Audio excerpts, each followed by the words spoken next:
Check, check. Can you guys hear me okay?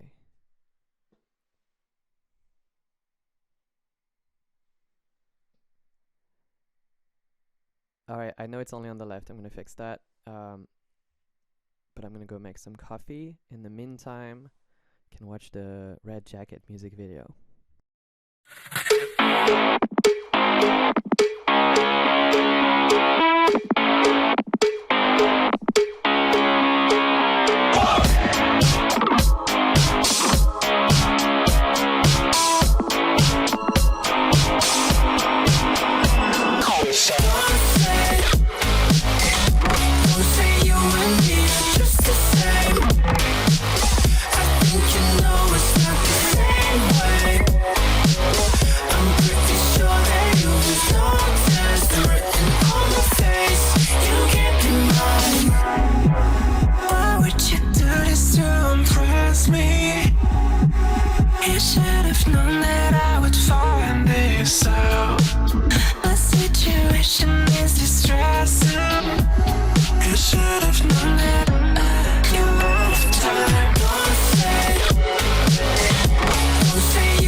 Until I watch the world crumble down. Maybe this happened just to test me.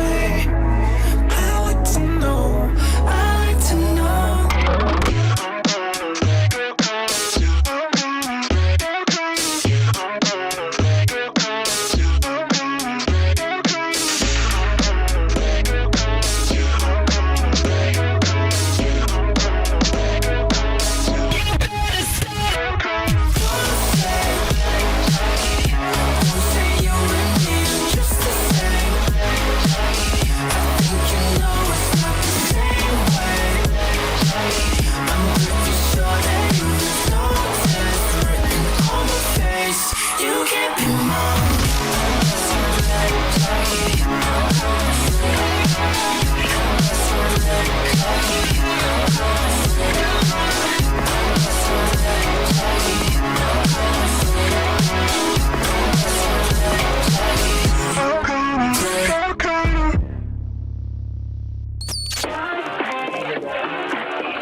Alright, right on time, I think. Right? Hello!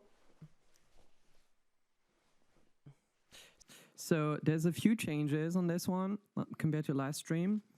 The first one is we got mods now, which is exciting. Okay, how's the volume now? How are you feeling about the volume?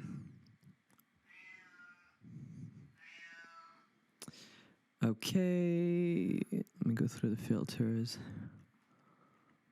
Oh, it's because the limiter, I think so. Okay, is it better? Okay, how about now? Come on. Is it better now? Yeah, better? Okay. Please let me know because I've been tweaking the effects a little bit. Okay, great. And is it distorted? A little bit, right?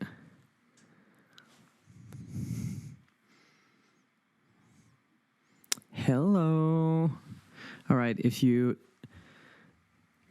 need a vocoder on my voice. I don't think you do. Okay. We're still like a minute early, so now's the time for tweaks. Just a little bit of distortion, okay. Well, let me know. Those are not pins, y'all. Okay, this is the coolest thing ever. This is like the item we've been working on for a long time. Let me show you.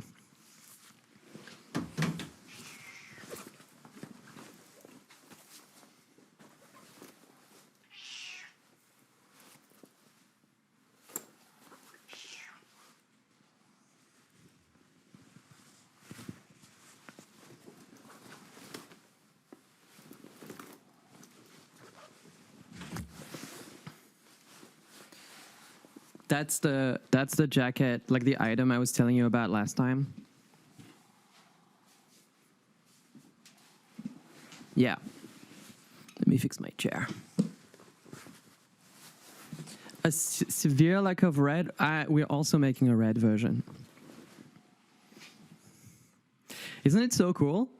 It's amazing. It's amazing quality too. Like, it's better than a lot of honestly like designer jackets that I've seen. It's really, really, really high quality.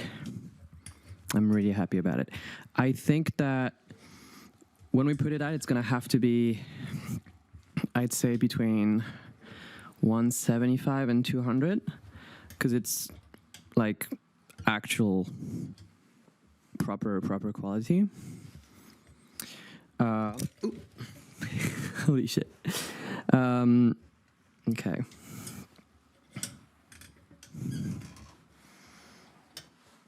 I try to get ready early to avoid this, but it is what it is. Yeah, the embellishment, the emblems are sewn in. It's not pins, so that way they like more. They have more point of contact.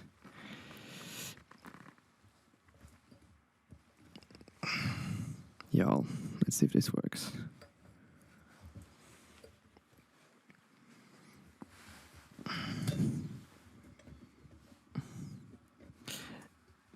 Yeah, I'll let you know what we can do on the price, but it's already, honestly, low-key, it is very cheap, because it is really, really, really good quality. I'm very happy about it. But, you know, it's like one of these things where I try to make sure we can have stuff that is affordable and stuff that's very uncompromising, like, artistically. Yeah. Same with, like, it's like the tour, you know, I like to have the VIP tickets and then the regular tickets being very affordable. So show us the cat. I don't know if the cat will show itself. Okay. Before we get started properly, can I get a final check on the audio, please? Are we happy about the microphone level? Audio's good. Okay, I'm gonna play some music and you tell me if the audio is still good.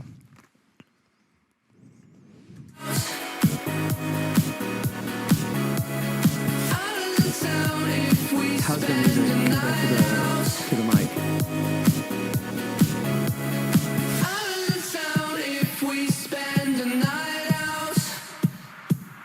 Okay, maybe a little quieter. How's that? How's the balance there?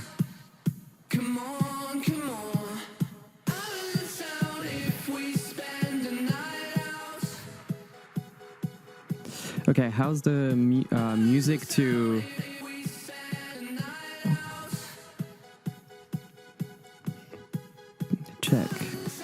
Check. It's good now? It's good? And I'm not distorting too much? Okay, great. We can get started. All right, thanks everybody for your help. I noticed the VIP tour poster will be signed by you. Is it too much to ask to get the whole pen to sign them as well? I mean, the things that when Red tries to sign things, it kind of bursts into flames because it gets really excited. It's very grateful to be in the band. Juno tends to just make it levitate, and so it's more of a demonstration.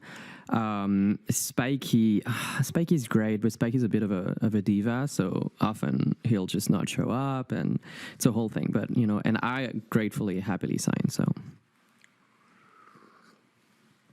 People are like, oh, the back of the mic is not hooked correctly. I appreciate your attention to detail. All right, y'all. Thanks for joining me today. We're gonna play some music, and yeah, figure that out. First of all, did you guys like the Red Jacket music video? I'm really happy about it. It was definitely a whole journey. We flew in the guitar player we flew in Spikey, the actual Spikey, obviously, to Atlanta to do a motion capture of him. And then we Ocean created a model of every member of the band, including me, and used the motion capture data and everything.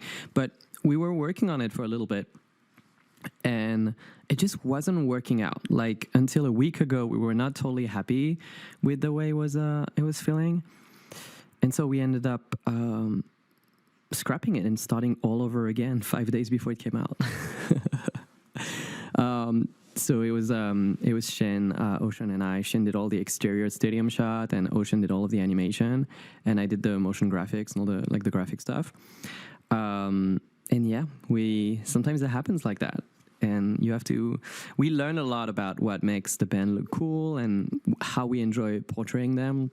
So that was a big learning experience. But yeah, it's pretty insane. I think the direction for the video I was going for was a certain flavor of 3D where I didn't want it to look too cheap or too premium expensive, you know? I didn't want it to look PS6, you know, vibes.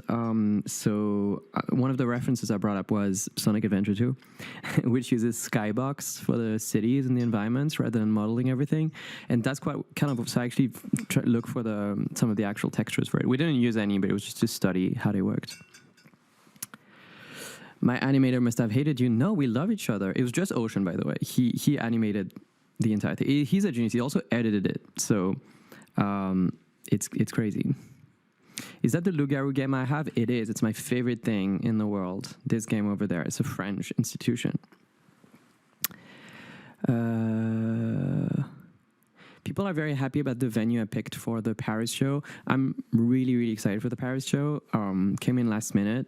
It's technically going to be a DJ set, but because of the screen configuration, I'm trying to bring some extra things that I don't typically do at DJ sets. But it's going to be right before the album comes out, so I think I'm going to make the most of that. Yeah, that's gonna be really good. There's this new remix that a certain artist made of Far Away that's like the best thing ever, that I'm incredibly thrilled about, that you're gonna be really, really happy about, I think. And I'm trying to figure out when to premiere it, but I might end up premiering it in Paris. So that's there's also very, very funny about when I met this or these artists a couple weeks ago. So I'll tell you that story later once everything is revealed. Wait, can you confirm that nothing's distorting, right? Because in my ear it's distorting a little bit. So just want to make sure it's okay. I will not comment on... Okay, cool. I will not comment on who the artist is. This is not a guessing game today, but yeah, I'm things to look forward to. Many things to look forward to. People are saying it's distorting in tasteful ways. So I guess it's my Motown stream era. Yeah, I had so much fun seeing you. I'm trying to do this every week, by the way, the stream. So I'm trying to find different themes and things like that.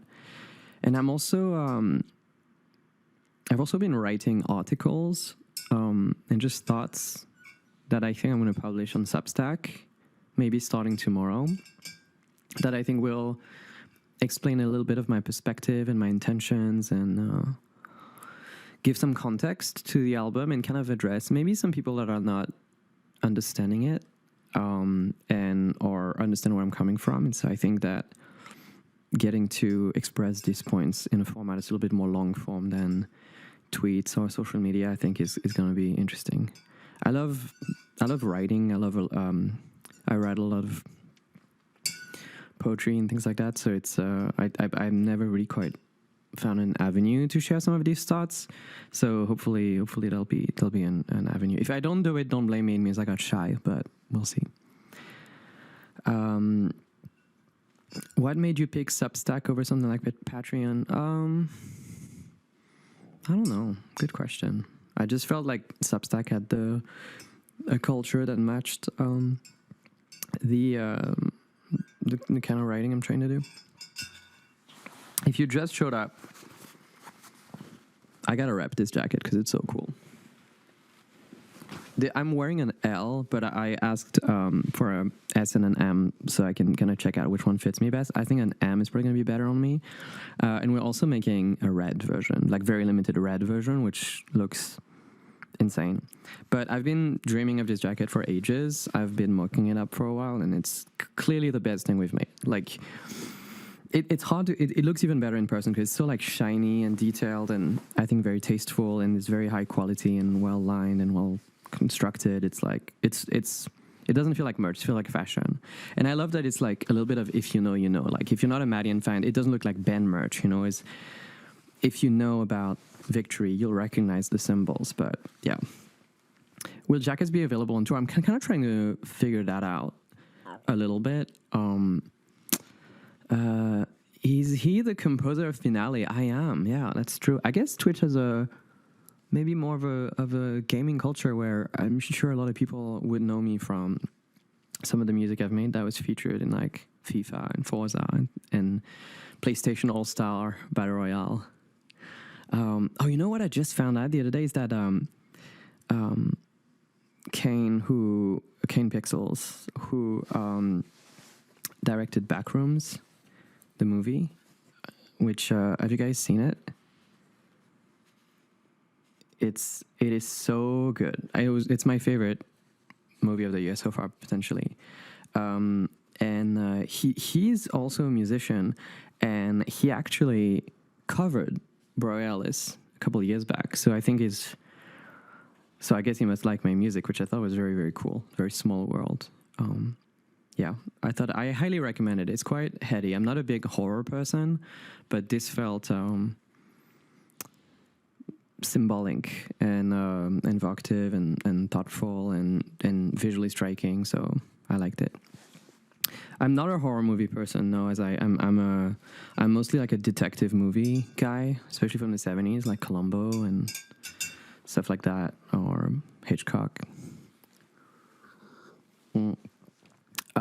Sweet. Okay, y'all. I'm gonna do like 5 more minutes of yapping because I really enjoy it, and you guys are very nice. And then maybe we'll listen to some music. People are saying like no spoilers for Backrooms. Yeah, for sure. I just liked it. Have I seen Project Hail Mary? I have. It was good. What other movies have I watched this year? Let me pull up my Letterboxd. Let's see what we're into this year. I watched the Devil Wears Prada 2 because I wanted to see Gaga and she was great in it. I saw the Mario Galaxy movie. I love Boosters, which I loved. I really, really recommend it.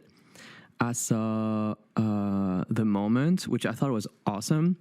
What blew my mind is there's a lot of people I work with that work with Charlie as well, and so I was that were at rehearsals, and I asked them like, yeah, have you seen the movie? And they were literally at rehearsals, and the movie is kind of about them, and they still hadn't watched it. I'm like, this is insane. If somebody made a movie about my job, like that shot of my job, I would be so curious. Maybe it's too close to home for them, but I love The Moment. I think it's underrated, and I really, really, really enjoyed it. I watched Wicked. I love the first Wicked movie. I thought it's so good. I watched Modest Supremacy like that, one Belter after another. Begonia was cool. The Piano Accident by Quentin Dupieux is great. Really looking forward to the new one. Yeah, anyway. Oh, no, that's all the recent releases, actually. Let me see my actual diary.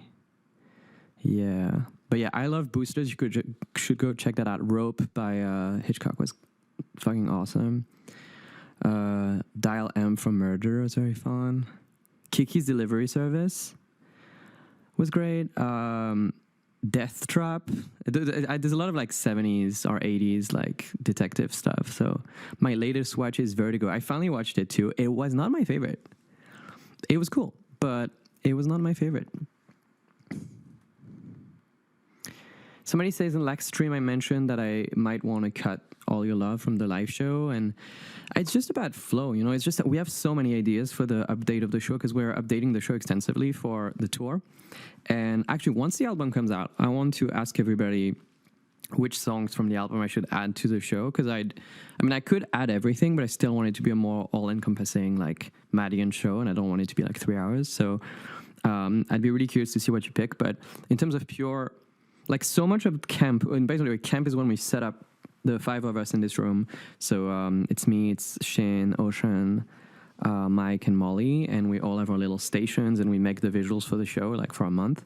And so Camp 1, which is when we made the original Red Rocks show, we spent so much of it making the band work and making Hugo 2 work that we didn't have as much time to figure everything else out. So obviously we had such a strong aesthetic. So I think I think the show is exactly what I was hoping for and imagining. But I think next camp for the update of the show, I've already solved most of the issues. We have like 3D models of the band. We have mocap data. We have all the typography. We have the hand from the Fireway video, which we can use the chess pieces.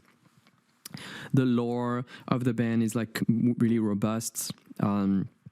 So we have a lot to pull from. So I think making this second batch of visuals and updating the show is going to be so fun, because this is why I kind of like, I understand why people may be critical of premiering a show and then not touring it immediately and having this big gap. It was true for Good Faith because we did Lollapalooza in August and toured it in November. This one is obviously a much longer gap, which is unfortunate and not really what was optimal, but it does come with some benefits creatively. Because I think when you do a tour and you prepare a show and you immediately have to tour it, you don't have the opportunity to figure out some mistakes or areas of improvement. So I really love that we have a V1 of the show that we got to really digest and make sense of before updating it for the full tour. So I think the full tour show is going to be really, really, really good. It's kind of like from Good Faith Live to Good Faith Forever. And I think people that love Victory are going to love it. People that don't love Victory are going to really love it too. So yeah, I think it's going to be great.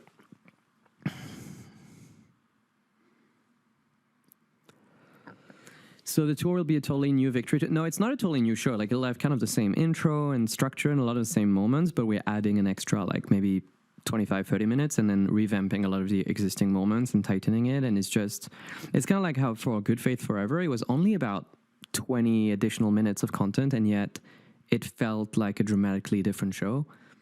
Good Faith Forever might have been even less, but the first big addition was The Prince, which was a very visually dense section. So I think that one song had as many ideas as like 20 minutes of show. So it felt good. But yeah, if you've seen Red Rocks, you should still come to the show because I think it's going to be even better, I think. So is the Victory album CD somewhat close to the CB disc? It's you can see, you go to Madeon store, you'll see the CD. We've designed it. It has its own artwork and everything. It's really cool. Do you guys like Red Jacket, by the way? Tell me about it. Like I was re-listening to it earlier and I'm really proud of it, and I love the drums. I feel like my producer friends out here are probably gonna, have their own opinion about the drums and specifically the crash. Some people say it's their favorite single. I'm so glad. It's the first single that came out that wasn't a part of Red Rocks. So I feel like it's a big moment, I think, for the rollout. I'm glad you guys liked the video because it was so fun to make, and as I mentioned earlier, so quick. And so it was a real testament to the strength of the relationships in this team and how much we just love the band and the premise and just we figured out a system. And so it means that we can create a lot more stuff. Yeah, I don't know. I'm glad you liked it. The growly bits behind the drum so addicting. Yeah, so much. So there's no guitar. It's all a synth. But the way it's processed makes those little weird squeak happen randomly between the notes, which is really cool. More cowbell type vibe at the intro. The album has a surprising amount of cowbells. There's like 3 or 4 songs with prominent cowbells. So it's a bit of a theme. I love the radio style outro. Thank you. It's kind of necessary for transition because the whole album flows together, kind of like Good Faith and Adventure. So I think those are really important. Can't wait to listen to the studio version of Super Platinum. Yeah, I'm excited for this to be yours.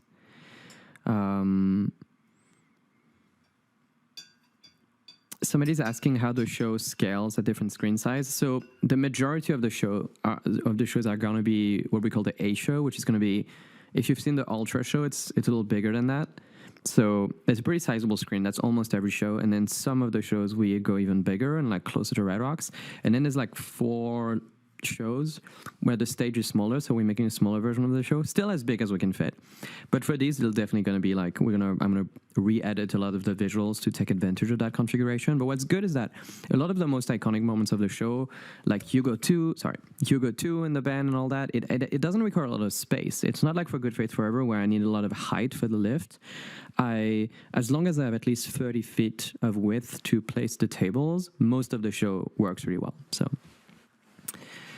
are there any other singles? This is it. No, this is it. I think that the next thing is end of the month, the full album release. I think I'm going to start teasing some of the other tracks because I love them so much. I love Dancing on Your Grave. I think that's Porter's favorite, maybe. It's like a really big chorus. Lonely Space Age is really important and close to me. I love Enjoy. I love Somebody Else. I'm excited. I'm excited for y'all to make sense of it and listen to it. And yeah, I don't know. It's good times. Is Revolution a live only song for now? You know, you never know. Some people are asking, like, don't trust anyone, not even yourself, meme, the inspiration behind your go-to. It was not. Just like David Lynch was not the inspiration for There Is No Band, but maybe unintentionally in the back of my head.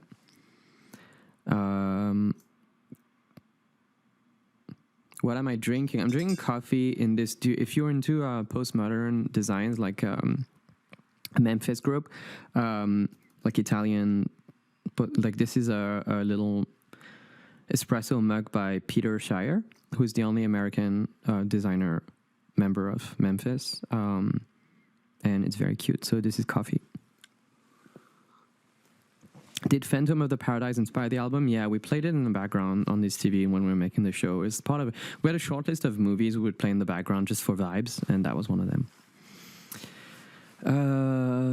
How long will Q&A be? Do you mean on tour or right now? You said Lonely Space Age is hidden in the Victory show. Is it hidden in the section where Hugo 2 shoots you? That's a good guess. It's a good guess.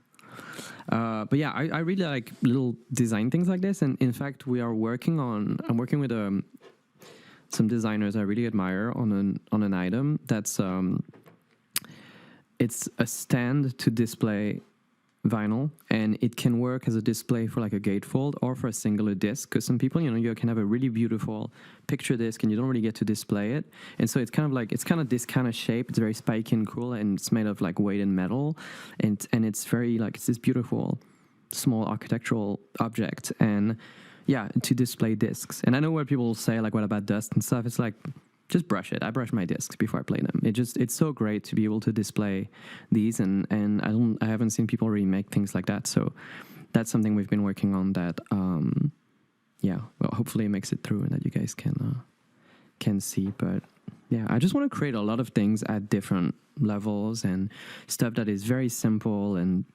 accessible, and stuff that is like uncompromising, and with the merch and with the tickets and with everything. So I want it to be very inclusive, and also for it to be like creatively fulfilling.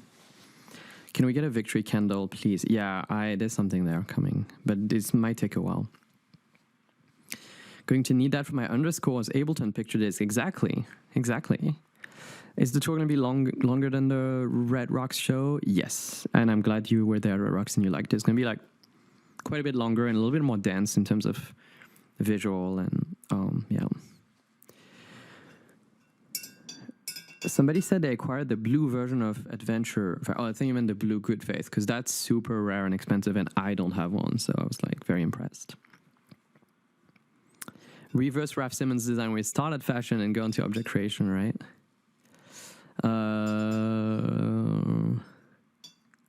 What are some of the favorite motion graphic pieces you've made?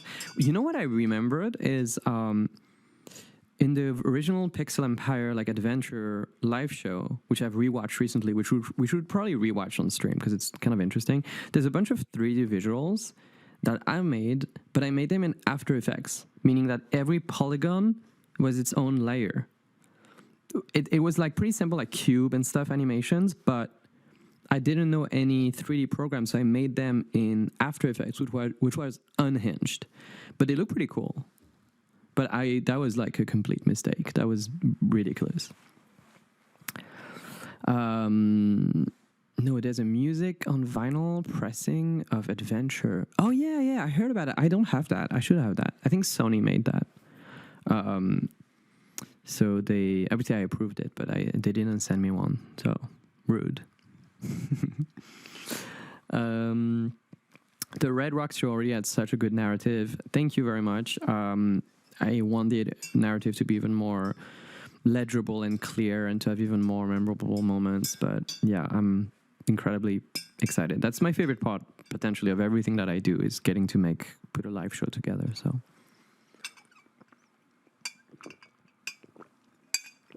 Any comment on the French allegations? It's fake. It's fake news. I am not French, demonstrably, as you can tell from my extremely American, if not Southern, accent. Have I been feeling in this new era really creatively fulfilled, but also by design, this is very scary. And I guess I'll talk about it a little bit more on the Substack article, but it was designed for discomfort. And so the way I preserve myself is that I don't read pretty much like the comments discussion, because I'm trying to make choices that make me feel proud of my willingness to take risk, and that make me feel in control of my creative freedom. And so I feel very happy and very in tune with where my taste is at the moment, and also very in control of my artistry. So yeah. Would I be open to a video game based on Good Faith Forever? Hell yeah, that's great. What happened to only 5 minutes of yapping? I just like the yap, man. I'm like, I'm just home too much. I need to talk, you know? I think the Ready Shell show is going to be great. It is great. Wait, is that actual Bauer? Or is it actual? Let me click on that. Is it actual Bauer? Let me see. Boo, it's not. Damn. I thought it was okay, whatever. How was performing in the cold at Igloo Fest? Terrifying and literally dangerous. And it had a lot of negative effect, but it was also very, it felt like performing against adversity, which is cool. What are the Q&A sessions going to be like on tour for VIP ticks? I think I'm going to try to make the experience between like 1 and 1.5 hours. I'm still kind of trying to figure out the format exactly, but I'm kind of going to follow the flow of what people want. I might want to bring some people on stage and show how it works. So like play a little bit of pop culture, just talk and yeah, there's just such good vibes being inside of the venue before doors open and with crew, and we have a lot of fun. So I kind of just want to include people into that vibe essentially while we like sound check and do what we need to do. Have I heard Porter's Ed of Laloon? Yeah, he called me out. He's like, you need to play your originals as they are more often. They're really good. So can we meet the band in the VIP? Yeah, of course. To counteract the dark vibes of the new direction, I hope for future music similar to... Listen, there's a vision.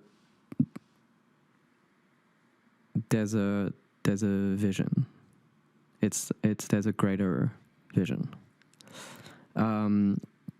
Okay. I'm done with the yapping. I'm gonna start playing some of my old music, and we're gonna discuss a little bit of how we feel about it, because I haven't listened to it in ages. So where should we start, y'all? Where should we start? Wayne Mount? No.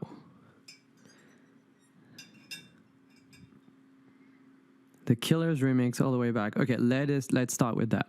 The Killers remix 16 years ago, which is crazy. 16 years ago. Let me look. This guy, I don't know. Yeah, 16 years ago.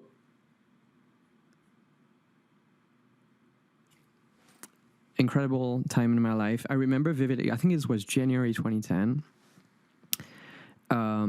And 16 years ago means it was at the exact halfway point of my life. So from birth to now, the middle point is that remix we're about to listen to. And I remember vividly, I was dropping out of middle school. I was just generally lost and wanting to succeed in music so hard and so afraid of what the future held and of becoming an adult. And so I remember on New Year's Eve, going from 2009 to 2010, there was a singular moment where I looked in the horizon at night in Nantes, and I thought, like, this is the year. Like, this is gonna happen, and it has to be now. Like, I will think about this moment in the future, and I do, and it did happen. So, big symbolic moment. This was not an official remix. It was a bootleg. I just found the a cappella, and so it's a SoundCloud exclusive and YouTube exclusive. If you watch it on YouTube, it advertises my MySpace, so it tells you a little bit about how old this is. Okay, let me pick.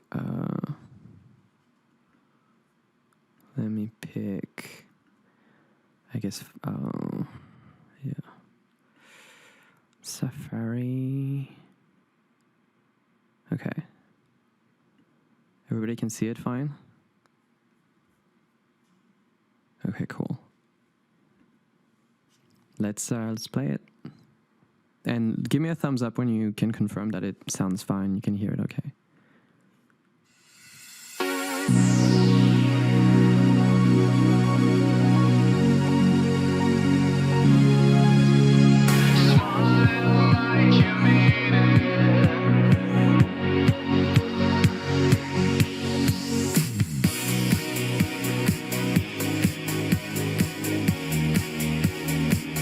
Wow. Somebody says harmless starts. It's true. Almost, I think every sound in this is harmless, which is a FL Studio built-in plugin. Do I hear FL Slayer? No, it was Steinberg, virtual guitarist, I believe.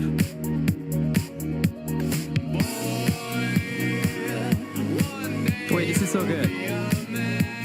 Those drums are really iconic.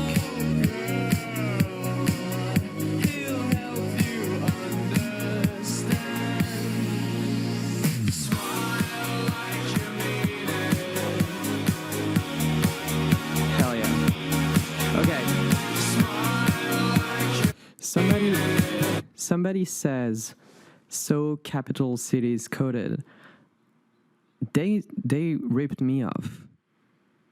Like, this is something that I have a little bit of beef about, but they absolutely 100% stole from my Alphabet DJ Madeon remix, which we're gonna. It's the same production, the same chords, the same voicing. Their Capital City Safe and Sound is 100% plagiarism and like stealing from my remix of DJ. It's like, what can I do? But yeah, you should know that I was not inspired by them. They 100% stole my music. Sometimes you can be like, oh, maybe it's a coincidence, great minds think alike and stuff. No way. Oh, and also I think they asked me to remix, or they reached out to me at some point back then, I believe, but we could listen to it actually, and compare. Let's I'm throwing shade now. I'm sorry. I'm sure the band is really nice, and I have no problem with that. Obviously, it's forever ago. I take a lot of inspiration from things. There's really no problem. I just don't like people thinking I was inspired by them, because it is very much the other way around. So maybe clarify this is sarcasm. It is not sarcasm. Like, I'm 100% serious that the Capital City Safe and Sound is, in my opinion, a ripoff of my remix of Alphabet DJ, and it came out after. You can check it out. So let's let me play it, and you'll tell me. Maybe I'm misremembering, and it's not as similar as I think. Okay, let me pull it up. Capital City Safe and Sound. Let's listen to that.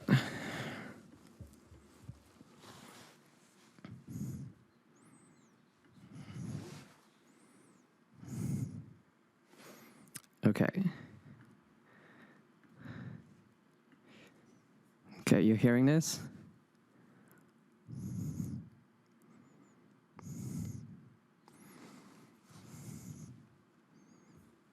Okay, you're not. Okay. Okay, sorry. Okay, you should be able to hear it now.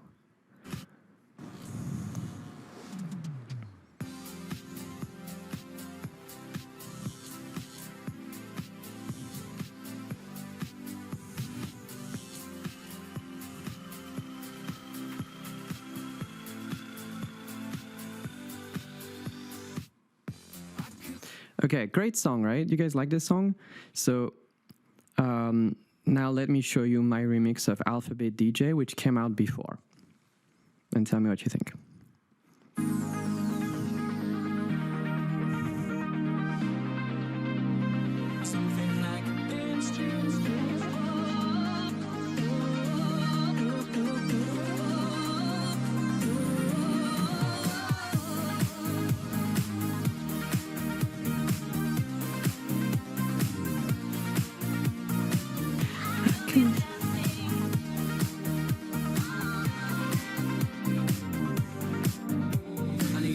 Okay. Okay, now let's listen to Capital Cities again.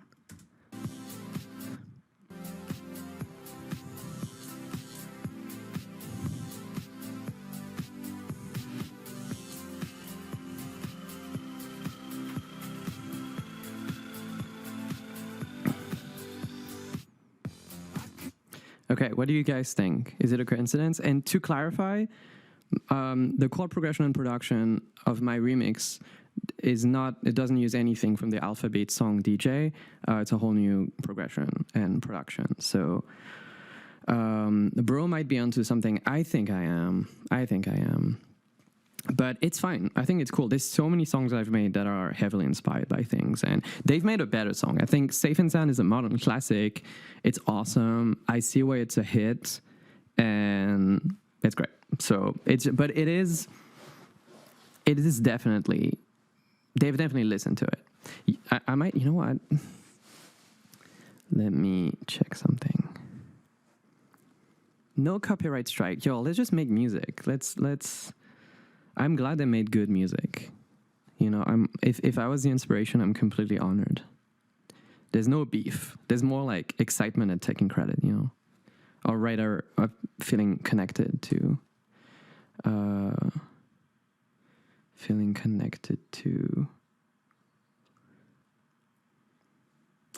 Wait, I'm checking something. Okay, so.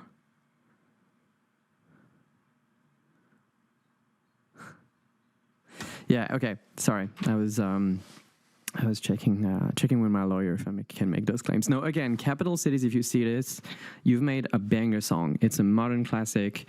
Let me know if you have heard my remix of DJ. I will not. If it is inspired by it, I am honored and will not sue. So, it is just my theory, and I think the chat agrees, right? That it's kind of similar.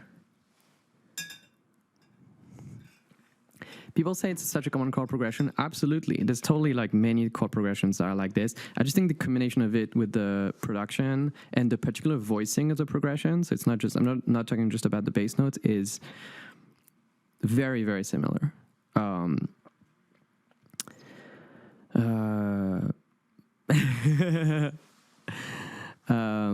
But yeah, but again, I have a lot of my music that you could absolutely make the same claim for, where you can see where it comes from, and there's like absolutely no problem. So, you know, okay, let's listen to more music. I need to be careful what I'm saying here. It's truly all love. I love music.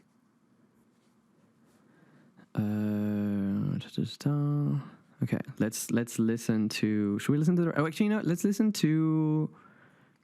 Okay, what do you guys want to listen to next? For You, Shuriken, or The Island?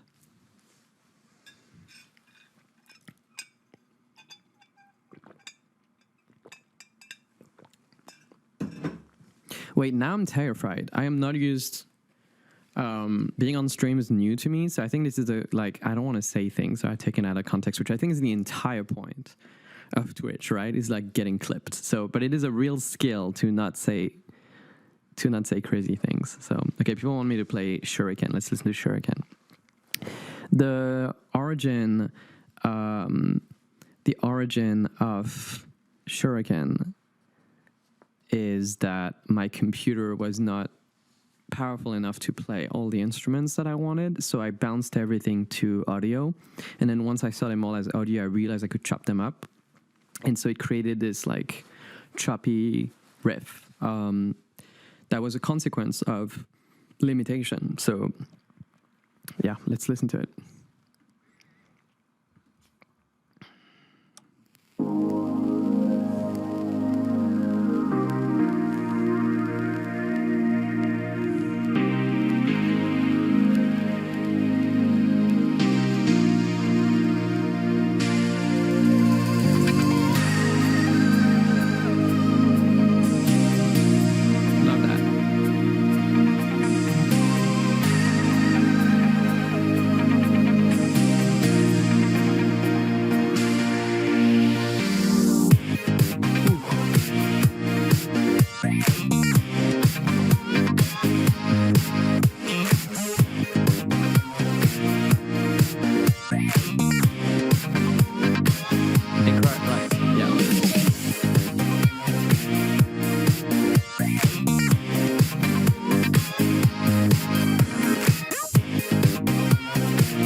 This is so much better than I remember it being, by the way. I'm so moved. It's long enough ago that it doesn't register that I made it. I still have the project files and everything, so I should definitely... I have every project file I've ever made from the very first song, so after this stream I'm going to open it and try to reconnect to it.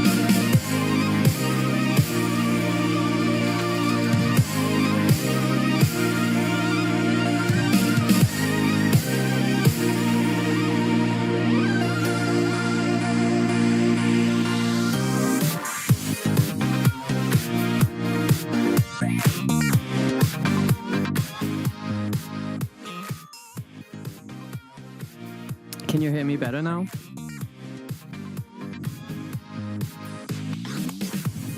Okay. So I was saying that it's very nostalgic to listen to, and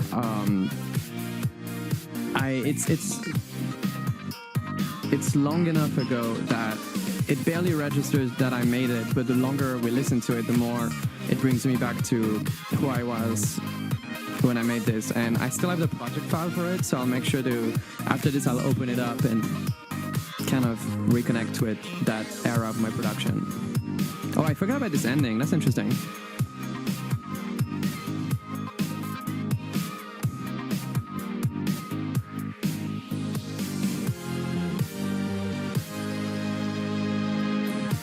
It's a very classic Madeon trope that I've never stopped doing, the kind of crashy hit. Well, I call it the hit pot. It's in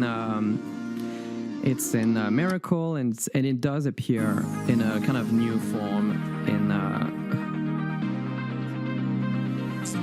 It appears in a new form on Victory, so I'm excited for you to hear that. But yeah, damn. I don't know if I said it over the music and you couldn't hear it, but I produced it because in the way that I did, because I couldn't play back all of the stems simultaneously. So I rendered everything individually and chopped it up, and it kind of created this sound that I ended up exploring throughout the next few years. Okay, I found a comparison I made of DJ and Safe and Sound, and then I'll let it go, where I just changed the key so that it's more easy to compare. I think I found that. Let's listen. Let me see. Okay, you guys can hear me? Okay.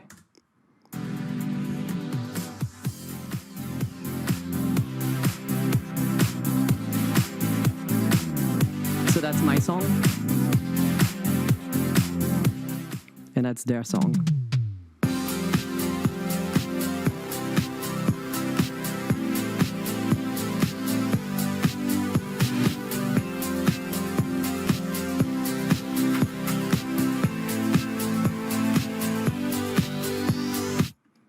Okay, so I'm not making it up, right? I'm not making it up. It's like, it is the exact same voicing. It is basically a remake. Let's play it again. And tell me if you think I'm making it up or not. And just to clarify, this is, the first half is my song. I just pitch shifted the entire thing to be in the same key. But it's the only thing I did. It's just to make them in the same key. Let's listen again.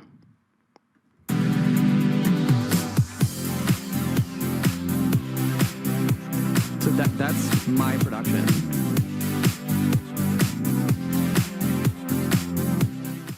And that's their song.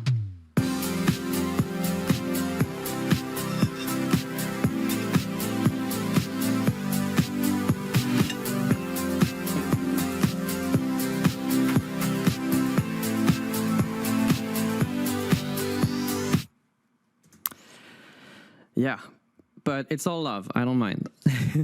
Yeah, it is the same voicing. I think it probably started literally as a remake, where maybe they were trying to remake it. And again, they ended up with a song that is ultimately very different and is a classic, and they wrote a big chorus, and it has its own flavor. The verses feel quite different. They do the octave bass. Listen, it's fine. They never asked no. It could be a coincidence too. I don't think it could be, but yeah, I don't think it could be. Once again, for the last time, just for the sake of clipping, I don't mind that much, and I also have been inspired by things and studied the voicing of tons of music that I like, but yeah. If they didn't reach out to you, then I'd say it's a reach. I don't think it's a reach. I don't think it's a reach at all. Okay, should we listen to more music?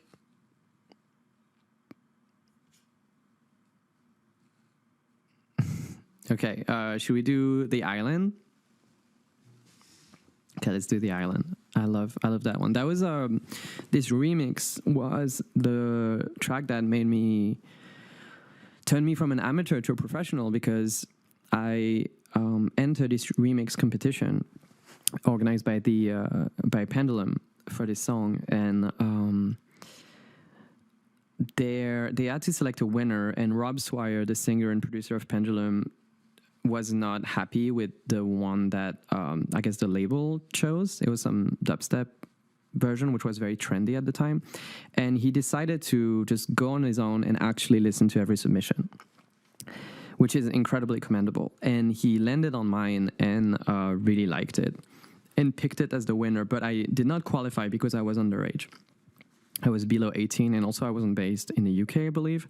And he went on Twitter and said, fuck it, I don't care about the rules, he wins, which I thought was incredible. And I believe the remix was released, but it caught the attention of publisher Warner Chappell, and they came to visit me, and eventually I signed a publishing deal, and that's how I became a professional musician. So I credit Rob Squire and also Star Smith, who's an amazing British producer, who also found my music and shared it with his team. And so, yeah, incredible. I'm impossibly grateful for that, and it changed my life. So let's listen to it and let's see what we think about it. I haven't listened to it in several years, but it's 15 years old, which is, I believe it's more actually. It's closer to 16 years old, but let's have a listen.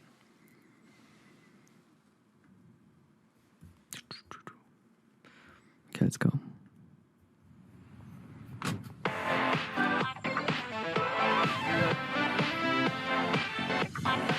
Wait, what the fuck? What is this intro? That I have no recollection of any of this. I thought it's kind of cool that it starts with a real demonstration of the style I was trying to do at the time, this kind of choppy sensibility. It's Wow, I did not remember it starting like that. Very striking, I think. Let's listen again.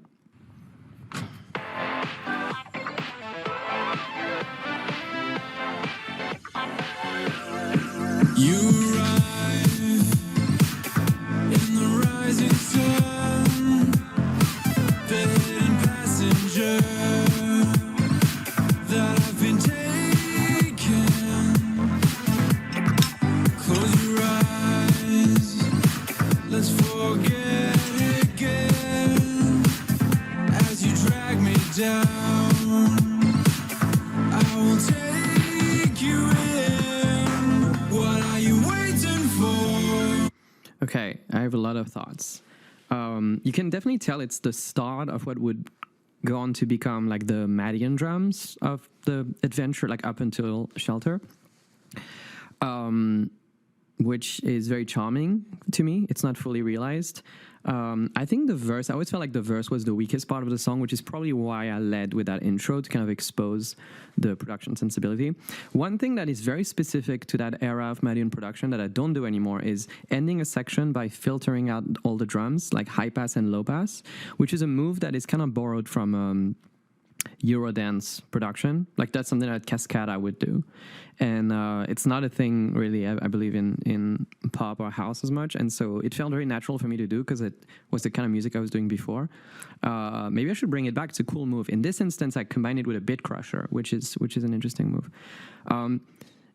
What's magical to me right now about listening to this is that I can actually now I can vividly remember what those project files look like and what it was like to make this, and I feel like I could sit down and make this music. Like it's still in me. Like maybe someday I'll just as a fun exercise make a song like that again. But if I do, I probably will not show you because I think it's important to move and explore and not just look back. But yeah, let's keep listening. This is very touching to me. I think what I can tell listening to this music is how desperate I was to become a professional musician. And I was trying to be quite demonstrative about production tricks, and I felt like I wanted to be seen as a professional in a sense, even more than I wanted to be seen as an artist. And so it is a little demonstrative, which I think is a lot of the appeal, but it's probably things I would not be doing today. Today, I think I'm more impressed by confidence, simplicity than complex little chops and fills. So just surrender here tonight. What are you waiting for as we go towards the lights? When everything is said and done, so looking for answers,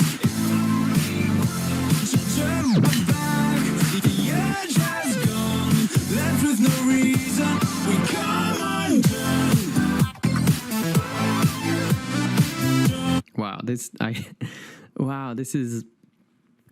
I'm gonna play it again, but brought back a lot of thoughts. People are asking if I can play unreleased demos and things from that era. Yeah, I'm gonna try to collect them and actually listen to them together, possibly, because I was very difficult. There was a lot of great music that I finished and didn't want to release for sometimes irrational reasons, and some collaborations with people that I had a song with Giorgio Moroder, and I had another with Beth Ditto, and one with MNEK. Like, there's a lot of great music, and for one reason or another, I would get scared and didn't release it. And I think the ones that are collaborations, it's probably not respectful to them to play them, but at least the ones I did alone, I should revisit and listen together. It's kind of funny to think about how if I made a few different decisions, the canon of my discography would be different, and potentially one of them would have been like a defining hit, or it would have made people lose interest because it would have been mediocre. You can never know, but it's interesting to think of the what if. Dig Ubelkeit out of the archives. I listened back to Ubelkeit, maybe we will in a second, recently, and it's really cool. That's one where I don't really know how I made it. I think the sound design on that was a little bit of an accident.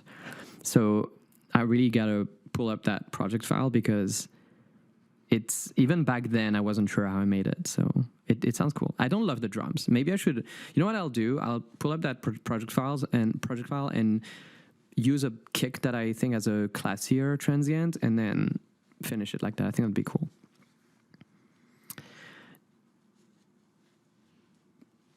You're asking me a lot of questions that I wish that I'm not 100% sure I'm allowed to answer, so I will skip them out of respect.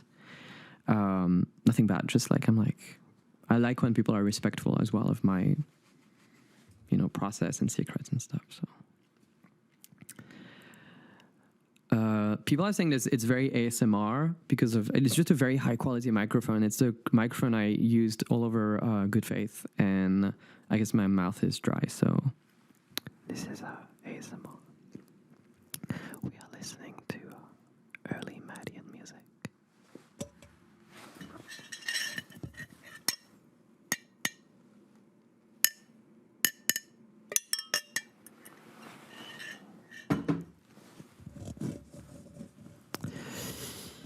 Okay, that's enough. You can clip it. Let's resume. Let's resume the island. People are like, stop. I know. I halfway through the bit, I was like, I need to wrap this shit up, but it's kind of fun to do. Okay, let's listen to the island once more. No reason we come undone.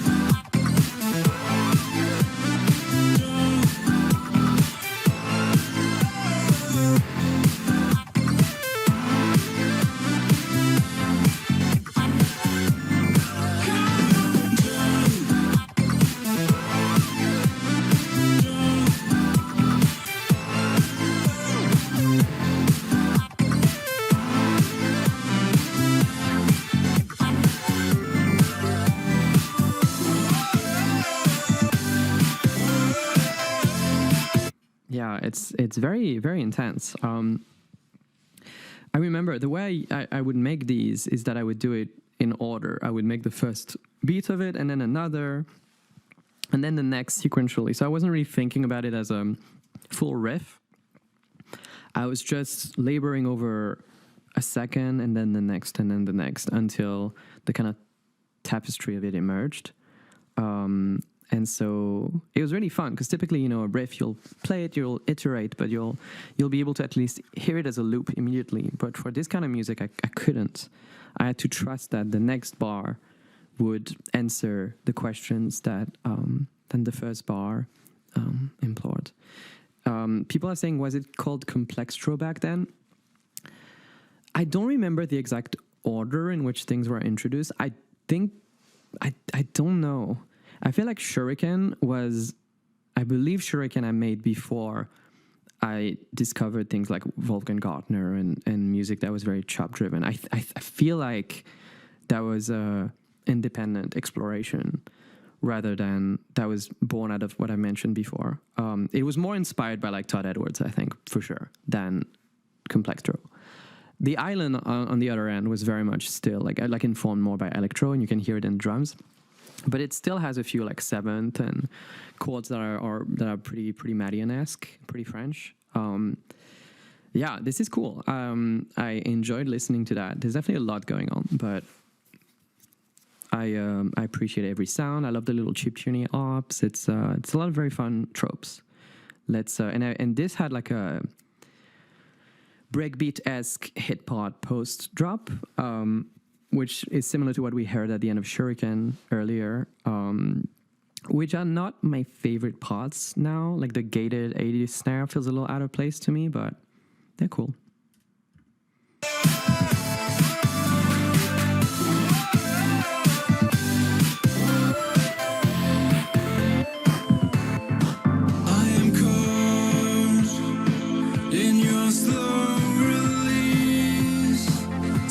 Your traveler is eager to move me. My reflection will slow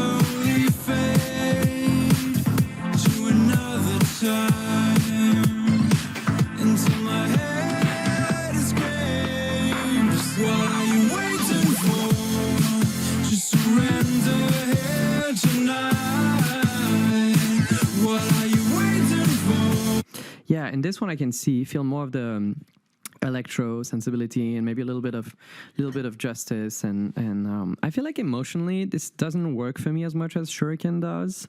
You know, the A minor progression is a little less appealing to me.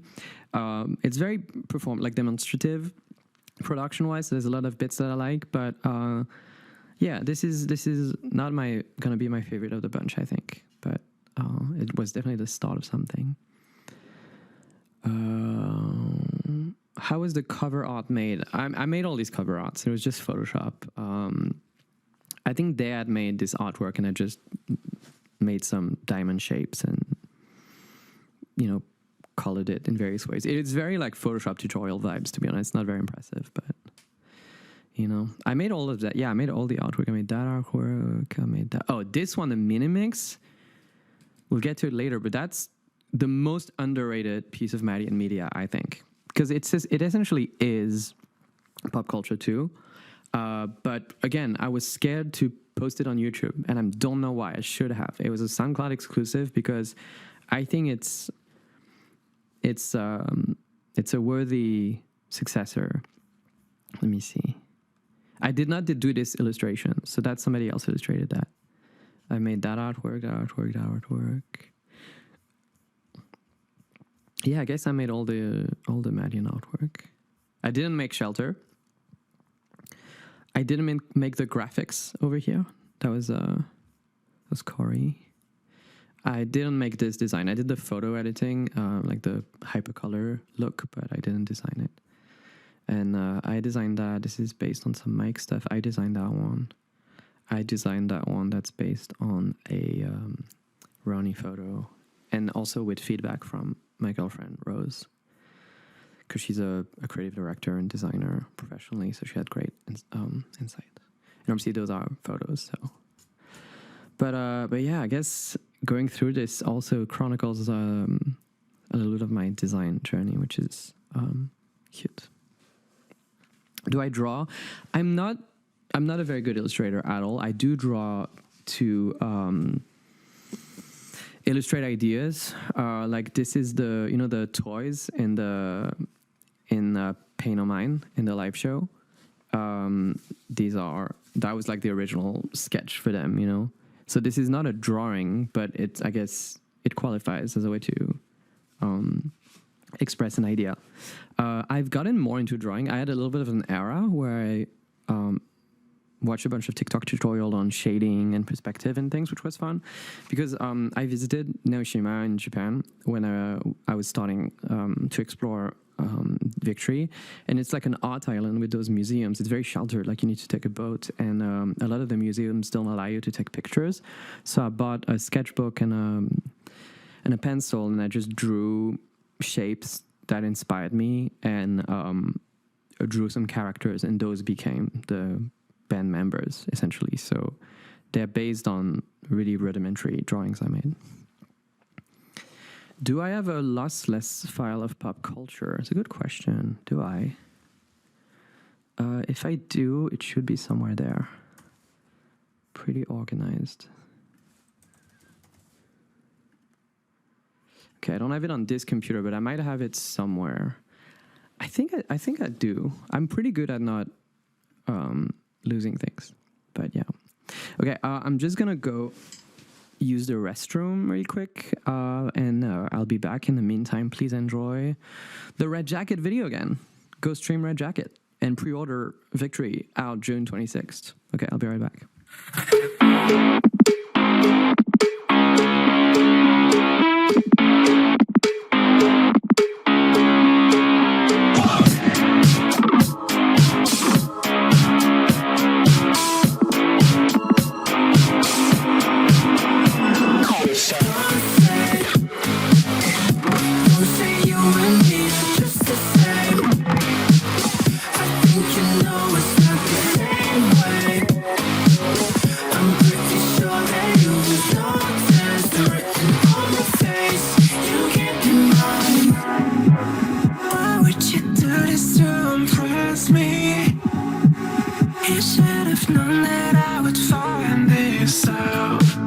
The situation is distressing.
zone.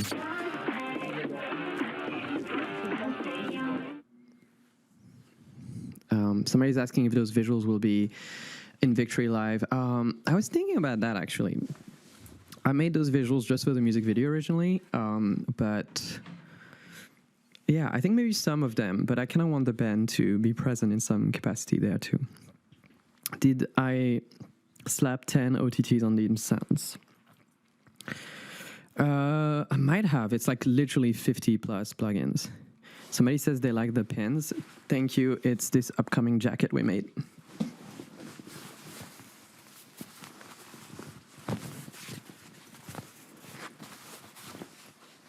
I'm really proud of this jacket. It's really cool. They're all embroidered and they're not like pins, which is nice because otherwise it would be a little bit uncomfortable inside. But yeah, I'm super, super stoked on it. It's been a long time coming, but they nailed it. Would I sell pins of the band? I think so, yeah. I mean, we have so many good ideas, but we have those plushies we've been working on based on the toys from the video, and the difficult part is making them sit. I want them to be plushies, but you can like plop down and they look at you. So we're working on that, and they're awesome. I just want to make so much. If you guys are into the band, like I'm into the band, we have so many ideas. So what are the unlisted lyrics from, I don't know what you're talking about, sorry. Band blind boxes, band everything. The band cereals, we've been working on the Victory cereals for a minute, so yeah.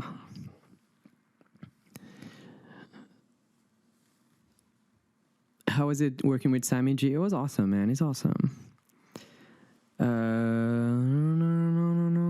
Photo cards, everything. So many good questions. I feel like it's bad form to stop talking as you read the chat, right? Is that like a skill you're supposed to have where you like never stop talking even as you read the chat? Is that a thing? Or so if so, I'll practice that.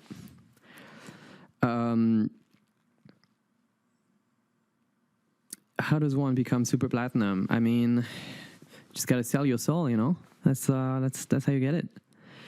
Let's keep listening to stuff. I think we should. Actually, should we finish the island? There's one thing about the island that I regret, which is at the very end, I pandered and made a little dubstep section because I kind of could tell that's what I wanted. As I mentioned, the original winner was like a dubstep remix, and so I was kind of pandering there. But the way I went about it is pretty cool if you pay attention. It's just that I took the vocal and I repeated a cycle of the waveform to make it like infinitely long. And then I added a filter and it basically made the vocal extend until it transforms into like a wobble, like a cliche dubstep wobble bass. So if you pay attention to it, the way I get to the section is clever, but the section itself is pretty mediocre. But let's listen to it. As we go towards the light. Not now, later.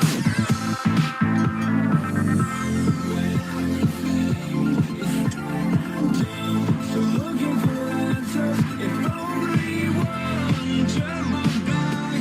The edge has gone, left with no reason. We come on, come on, come on, turn.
Fun. Yeah, lots of memories there. you can hear your age in this. I think so. I think there's a certain energy you have at like 16 that's has its own appeal and is charming. And I definitely wouldn't make those decisions in production today. I think the 16-year-old me would really like the music I make today, and the 32-year-old me has a lot of finds a lot of charm in this too. So I'm glad there's this mutual appreciation through time. You know, the cutest dubstep section of all time. Yeah, because it has like those weird like French chords that are absolutely not within the vocabulary of dubstep, especially of the time. Some good questions. Raise Your Weapon remix next. Oh, that's a good one. Okay, let's do maybe a couple more. Let's do the Curvature remix. And then, why is Raise Your Weapon not on there? Was it deleted or something? What's wrong? What's wrong? It's like it should be there. Anybody knows what happened with it? Well, we're going to start with Yale Curvature, which I believe came out first. Yale is a French band, primarily known for its singer. And I guess they discovered me really early and were big believers in France, which was really important because I felt like the French music community was not very kind to me at the time, or I had some skepticism. There was a lot of rumors that my dad was producing my music, which is hilarious because my dad doesn't listen to music, let alone make it. So people said I was some kind of Nepo baby who doesn't make his music, which is both terrible and a great compliment because it means they couldn't believe the truth, which was that I was just some kid with absolutely no connection, with just some software. Was it easier for me to remix because of the French lyrics? Kind of the opposite. I think the French lyrics feel so real, and it's easier for me to have some distance when it's the lyrics are in English, and I can focus on the sonics and not be distracted by the meaning. But yeah, let's maybe my mom produced it. Yeah, that'd be great. She does listen to music. She loves some Celine Dion. So, okay, let's check out Curvature, and I think I'm gonna enjoy that one more than I did The Island. But yeah, to finish the story, they asked me to do this remix, and they asked me to open for them for their show in Paris, which was amazing and terrifying because I obviously had never performed before. I was 16 years old. I had never seen a DJ. The only show I'd ever been to was Daft Punk in Alive 2007. So I had very little frame of reference, and a few funny things happened. So I had to teach myself how to DJ really quickly. I had made pop culture but not released it, so I played pop culture at the end of that show, and nobody cared, obviously. I think between the moment that I got booked for the show and the moment that the show happened a few months later, I grew like 6 inches. I was a very short kid. And then I was really anxious about going on stage and looking like a child. And then somehow I grew to like 5'10" in that little span of time between being booked and going on stage. Like my body was like, okay, time to go on stage. We got to sort this out, make you presentable. I still did look like a child. People, and then also there was a journalist, a very prominent French music journalist there, who tweeted, I don't know who the DJ is opening for Yale, but he should retire and change job, which is, yeah. So every time I've had a big show, like I played the Stade de France, which is this like stadium, like the largest venue in France, opening for DJ Snake, and I was like, oh, maybe now's a good time to reply to that tweet. Or like when I did Coachella, all of these milestones of my career, I was tempted like, now's the moment. Like it's kind of like this fantasy of, at first I was like, I'm gonna send a letter to all of those teachers that didn't believe in me and told me to stop making music, and that I should, and show them that it actually worked out. And that was a pleasant fantasy until you actually grow up and you have some empathy for what people mean. And I guess on some level, yeah, I was not a very good DJ. He could have been more supportive of a literal child, but it was a good preparation. I remember going to the hotel and crying, though. I cried after my first show, so he was not. I think he's retired now, so he's retired. I'm not. I'm sure he had his reason. I think it was just the vibe of the time is you had to be a little bit edgy and a little bit mean, and so it is what it is. I did okay. And a lot of press, a lot of journalists have been really kind to me over the years, so but yeah, it was sad. I did cry. Can you believe it? Let's listen to Yell Que Veux-tu.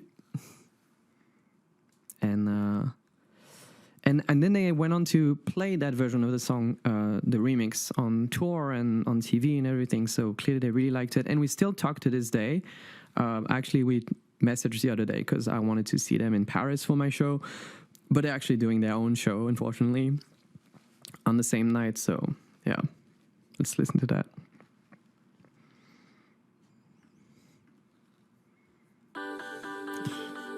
Okay, I'm already obsessed. This is way more up my alley. I'm like, I believed, was that one of their stems? Or did I make that sense? I don't know. Either way, I really like it. No, I think that was their stem.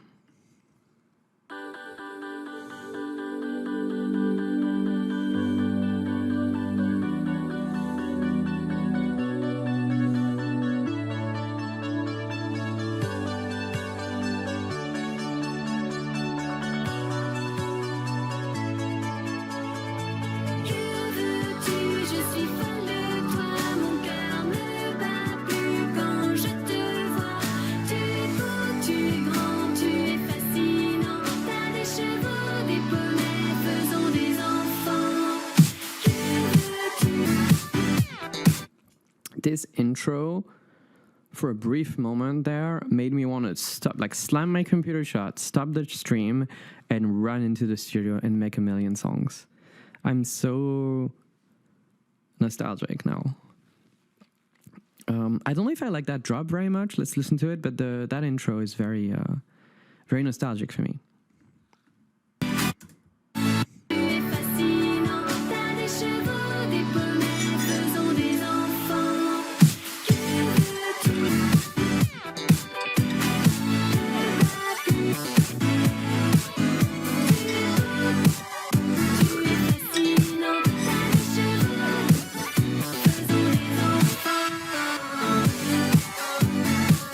So the faisons des enfants, the ba-na-na-na, wait, da-da-da-da. That thing is the same technique as the dubstep ending in The Island, but more musical.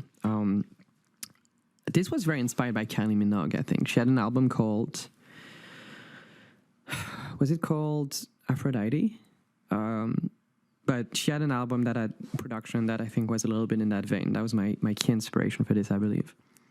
The violins are very cute. It is definitely very early Madeon. Yeah, Get Out of My Way, I think, was definitely an inspiration. Did that come out first? I believe it did. Yeah, people are talking about The City. We should listen to The City because it used to be my favorite Madeon song ever, and now it's one of my least favorite. But if we listen to it again, I will probably change my mind. Somebody said it was called X. I loved X, but I mean the album after that. What was it called? Okay, let's continue listening to the Yell remix.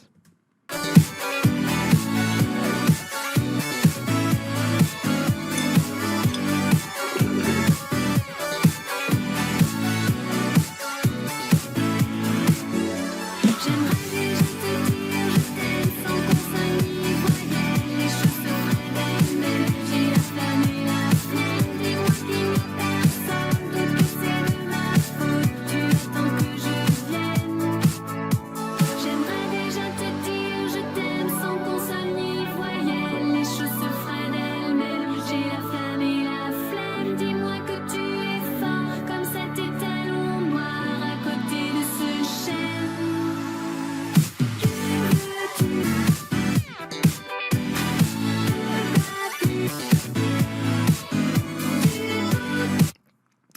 shout outs to Yell because the song is beautiful. The writing is exceptional. They've written some really beautiful songs. They have a song called Bouquet Final, which also has some of my favorite pop writing. But this one is also, it's very high-low. It's some of its imagery is very funny and approachable, and then some of its meaning is poetic and layered. I'm listening to this also reminds me of how great their song is. So.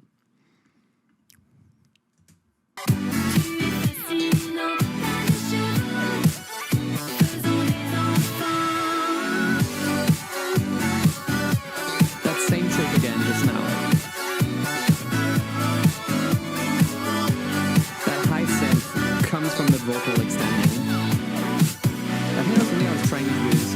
This.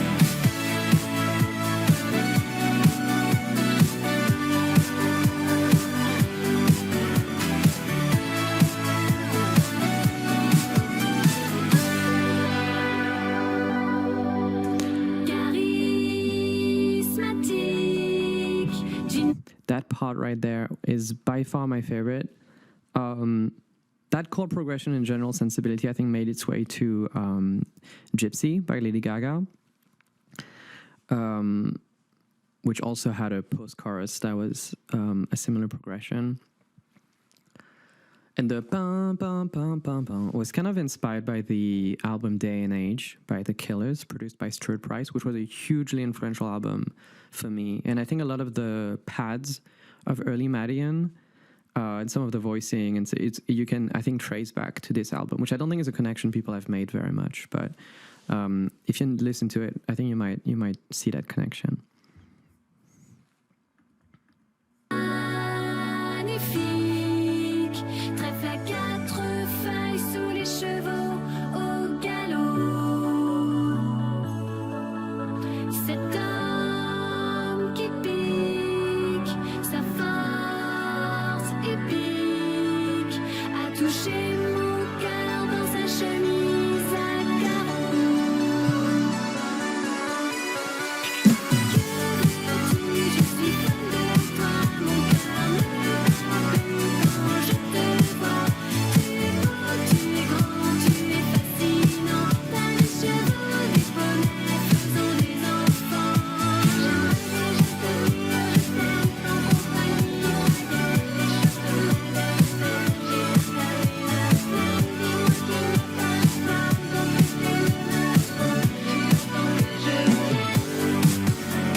Yeah, I'm very moved. I'll be honest. I thought this was gonna be funny, but like for a second there, for a minute, I felt a strong sense of nostalgia and purpose, and I could see myself making this, and I could see. And you know what? I just remembered.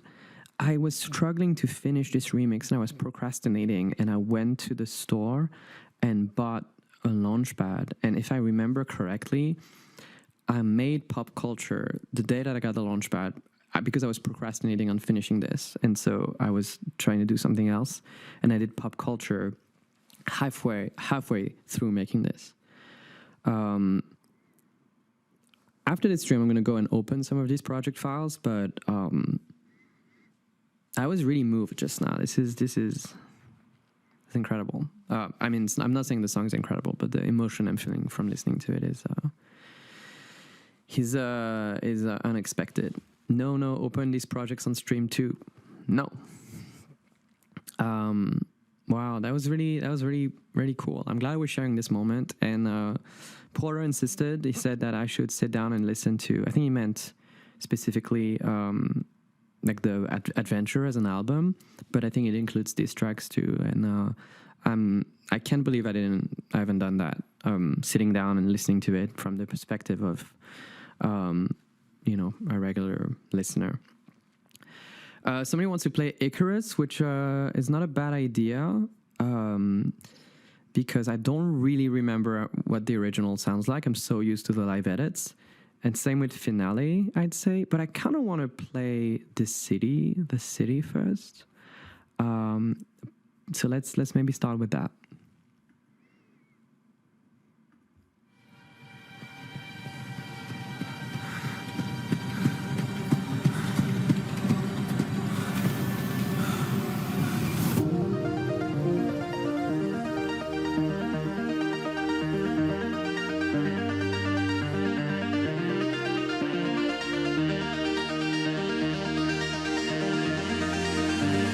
There is a place in the distance, a place that I've been dreaming of. No time and space don't exist, and we can dance like there's no tomorrow.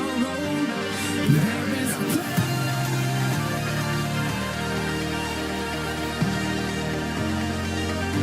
No time and space.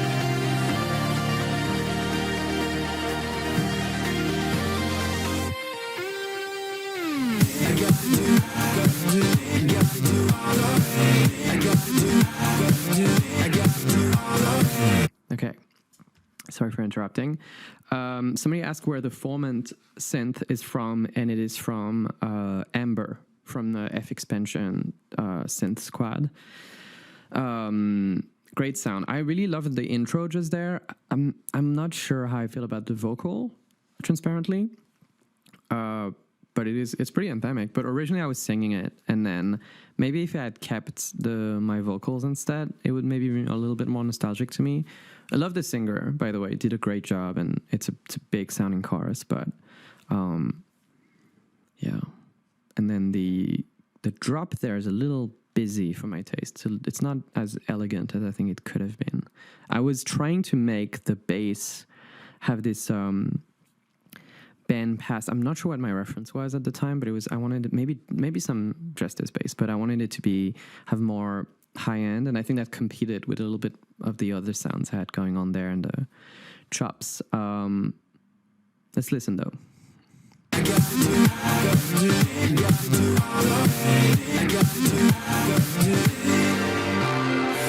can feel the city crumbling around me. Can't seem to find my way.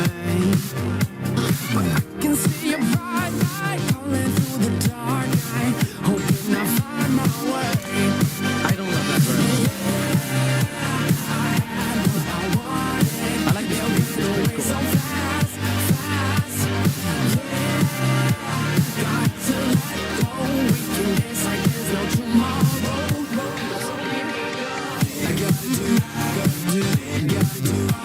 I was saying that I'm not sure about the verse, but I like the pre-chorus. Back then, I was really struggling with vocals on my songs. It's really difficult to find vocalists that I liked, and I wasn't really a songwriter, definitely not a singer, so I felt like whenever I had a collaborator involved, it would lose a little bit of its identity, and it was always very difficult. Yeah, I'm trying to remember. I think Finale, Nicolas Petrica did a really good job.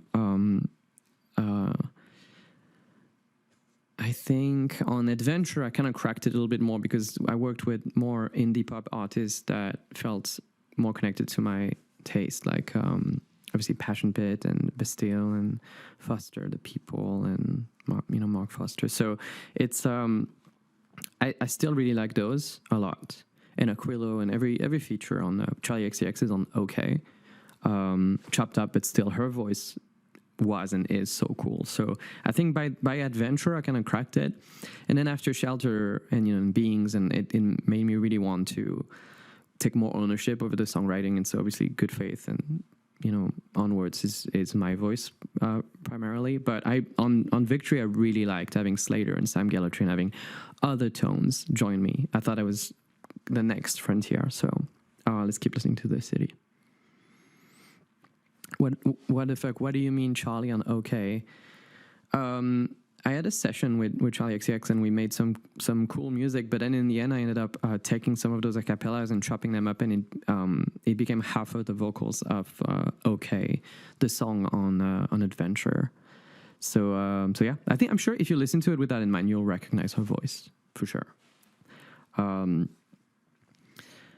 yeah, we worked for a couple of days. It was so long ago, but it was really cool.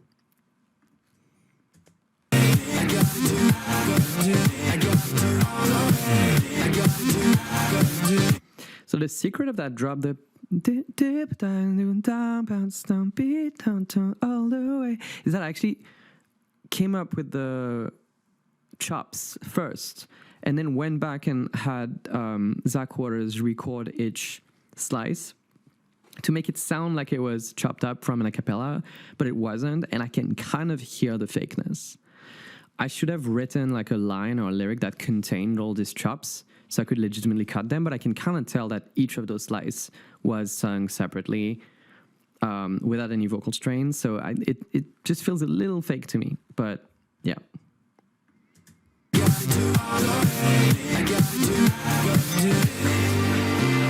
I can feel the heartbeat underneath the concrete, just like a kick drum plays. Okay, is my voice a little bit more legible now?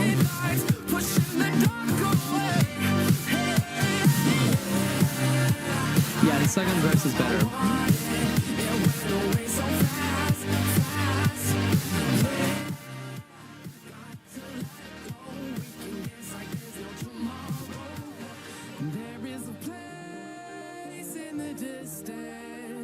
Can you hear me now? Come on.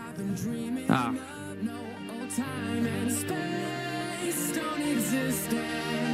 We can dance like there's no tomorrow. There is a place in the distance, a place that I've been dreaming of all time and space. We can dance like there's no tomorrow. I totally forgot that chord right there. I totally forgot that chord right there before the... It's kind of strange, but interesting.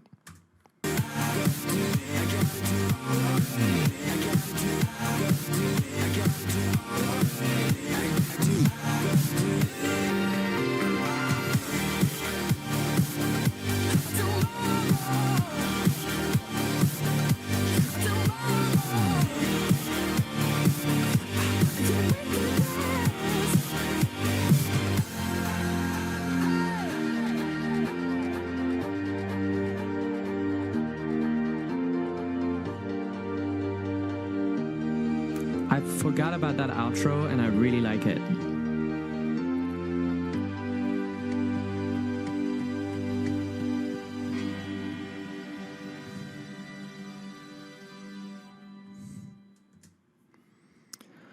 Yeah, I'm glad we listened to this. There were so many little details I forgot. I forgot about. It's been absolutely, I'd say maybe 8 years since I listened to this.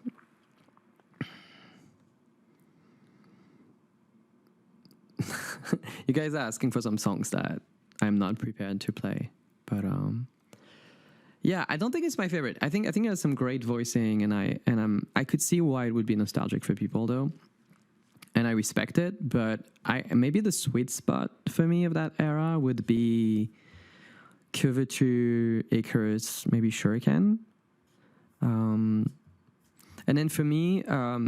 The Killers and Alphabet remixes are, and maybe I guess for you, that era is its own like pre-Madeon era. Shuriken is kind of transitional, and then the Island onwards is its own era.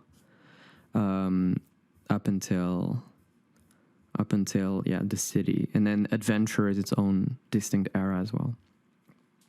Oh, Technicolor I guess is part of that same post-Icarus era. We should listen to Technicolor, maybe not today, but I remember back then I was seeing it as kind of my grand opus. I was trying to make my epic masterpiece, I guess, and I wonder if I would still like it today. I'm sure. I mean, I love the main riff, and obviously I do new live versions of it. I guess I'm only referencing to the original version. My label was not happy about Technicolor. They were not about it. they let me release it, but they didn't like it. I guess they were hoping for something more commercial, and they were waiting for the big like Madeon pop song, you know. And this was some very electronic, semi-experimental, structured track. Cut the Kid is really cool.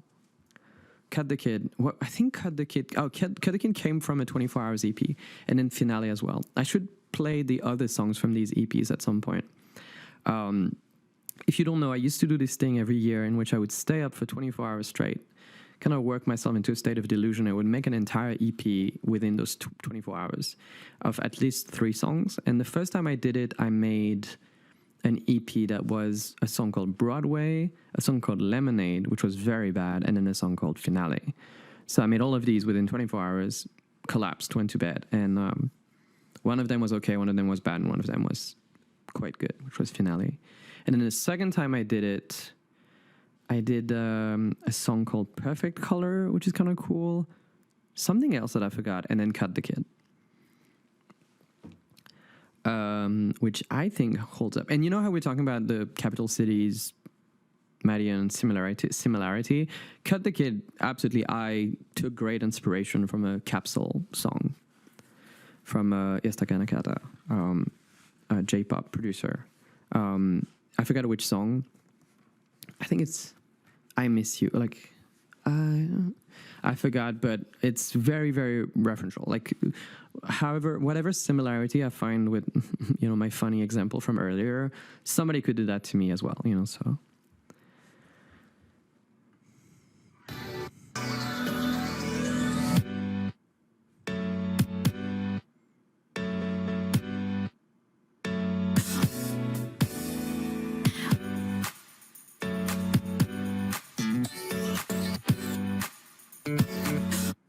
Yeah, that's great. I think it's my favorite Madeon kick snare. It's the one kick snare from that era that I think holds up, that I would use today. There's a lot of cool details in that song. There's a lot of elements that maybe could have been better, but I like Cut the Kid. I'm glad I released it. The funny thing is that every chop in that song, every vocal chop, comes from a different a cappella, and they're all unclearable acapellas. It's Kylie Minogue, Lady Gaga, just every like pop star you can imagine. Sometimes it's just the breathing or the like Britney, and just every, I think some male singers too, but it's and nobody will ever find them. This is not like a situation like with the Face to Face by Daft Punk where you can remake it. I don't think it's possible to remake it, but it's kind of funny because I know. So it's like Together, kind of. Yes, that's another deep cut. There's a song called Together, which was made for the live show that you can find as the secret bonus track on the Adventure Deluxe vinyl. Similar concept where I wrote the line, "We can do this together," and then I went through all of my acapellas and chopped up specific syllables from various acapellas to recreate that melody and that lyric. But then I processed it so much that it kind of registers as just one tone. I kind of probably should have emphasized the difference. But yeah, that was the concept of that. Man, this is fun to go through. The minimix, maybe we should go back and listen to properly in the future.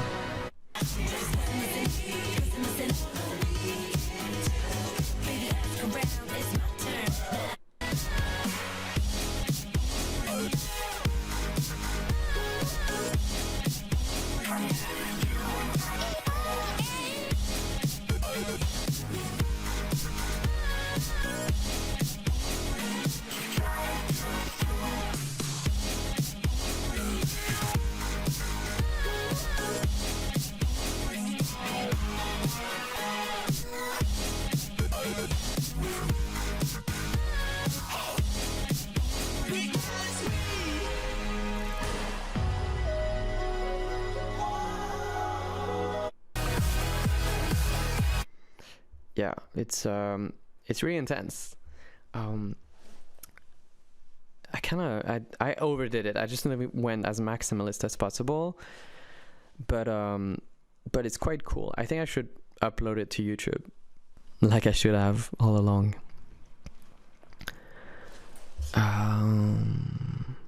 You sampled Phonat on this minimix. Oh yeah, you're right. Actually, I should have mentioned Phonat.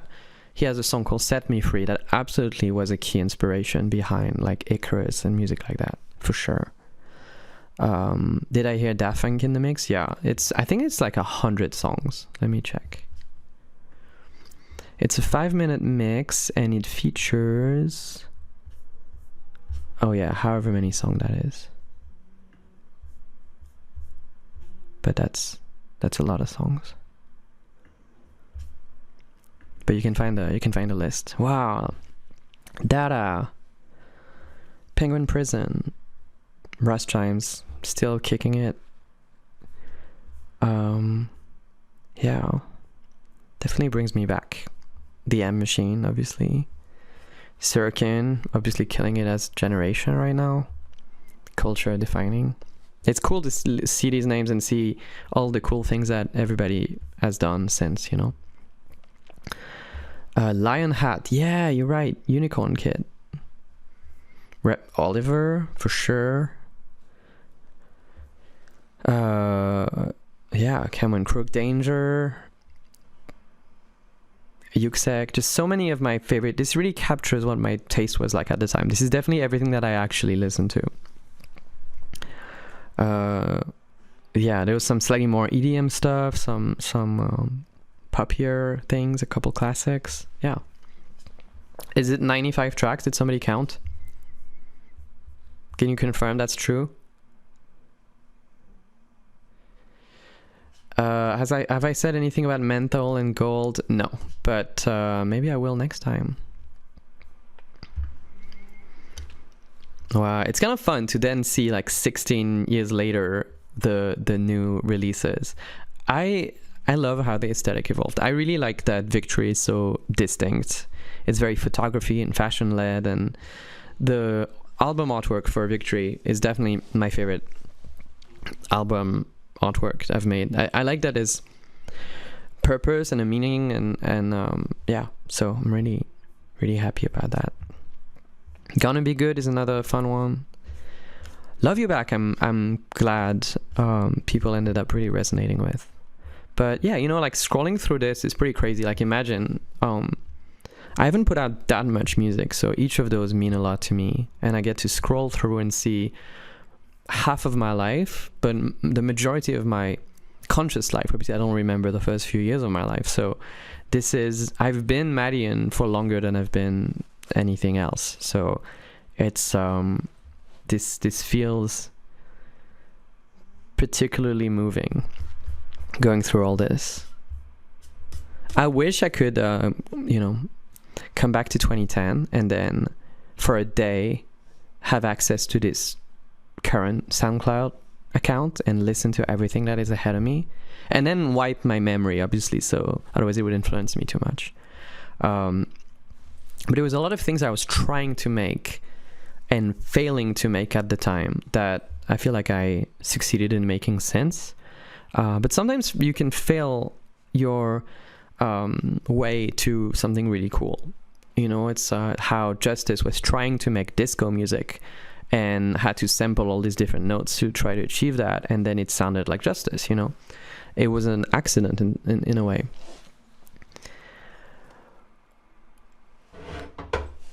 But yeah, it's really cool, and I want to continue that tapestry. I want to be able to look back on everything in 16 more years and feel like I've made some fun choices and made some really good music. So that's my hope. But this has been really moving. Thanks for being here with me as I listen to some of these oldies. I feel like there's a bunch of other things that maybe we'll do next time. What did you mention? Some unreleased stuff like Ubelkeit, Song 2, Not, Demon Pictures. How do you know that? But I'm pretty good at archiving, so I have all of that. For sure. I definitely have Not, you know. I wonder if I have it on this computer. Actually, I might not. This is my laptop. It's not my studio computer. Do I have Nantes? When was Nantes? When did I make that?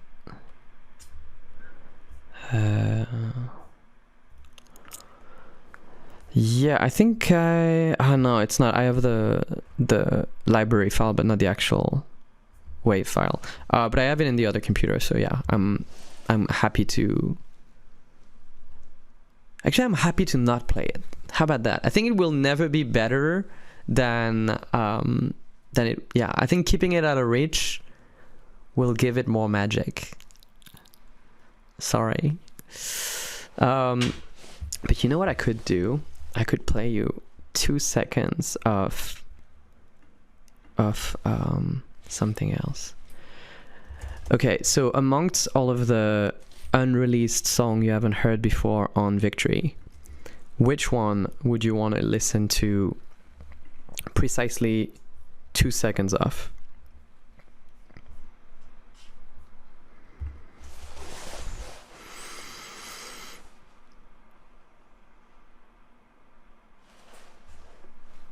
Super Platinum or Lonely Space Age? I mean, I think, yeah, let's see.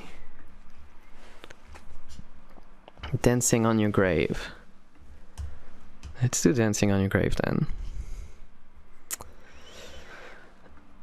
Let's do that, and then I'll wrap it up. Not Lonely Space Age. I kind of wanted to surprise you. Then I don't know what part I should play though. Okay, now I'm kind of regretting it. Should I not?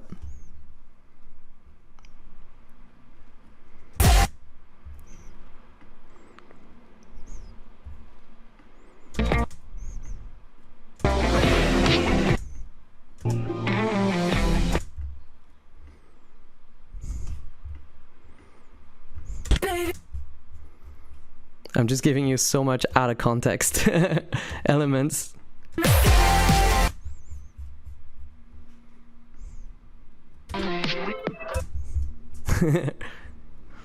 It's kind of fun for me.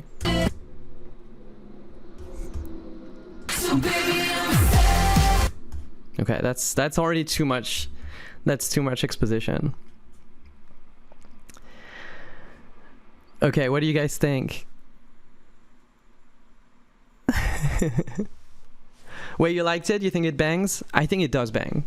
And also I will tell you that it is 4 minutes long. So a lot of the other songs are on purpose very short, like 2 minutes long, because that was the length of early Beatles song and Ramones and things like that. So I was trying to condense to 2 minutes, but this one is 4 minutes, so that's good. And somebody says we're gonna sample everything and recreate the whole song, so that's funny. 2 minutes is great mostly, but this one is more of a longer journey with like some twists and turns. But the song sounds crunchy, right? It's a song that I worked so long on, and I couldn't crack it, and I kept on starting over and over, and then I was kind of giving up and figured I would just use whichever version I had that was tolerable, and then I gave it one more shot and I reproduced the whole thing, and it finally clicked and it sounded great. And I think it's one of my favorite mixes on the album. The drums are so clean, and yeah.